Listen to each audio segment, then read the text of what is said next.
عسلامة يا جماعة، رستنا اليوم حاجة لفطور الصباح ياسر بنينة و بلوس هيلثي وزيد تحضر قبل الليلة دونك تربحك في الوقت الصباح.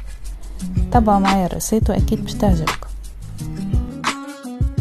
دونك لهنا خذيت الحكة اللي باش نحضر فيها دو بريفيرونس تبدا بالخضار خاطر كيما قلت لكم باش تبات ليلة في الفريجيدير.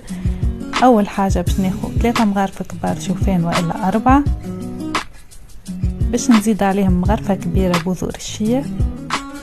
من بعد باش نزيد عليهم كعبة ياغورت. الياغورت راهو نورمالمون طبيعي اما لهنا جوست حبيت نبدل شوية. من بعد باش نزيد معاهم مغرفة عسل، تنجموا تستعملوا اي محلي تحبوا عليه.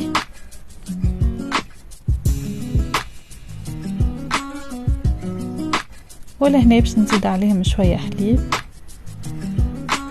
وباش نخلطهم بالباهي. لهنا سيبون الرسيت متاعي حضرت، غطيتها باش نحطها ليلة كاملة في الفريجيدير. جبتها الصباح وباش نزينها بشوية جرانولا، شوية غلة، شوية فيكا، كل واحد باش نوع يحب يزين وكل قدير وقدره.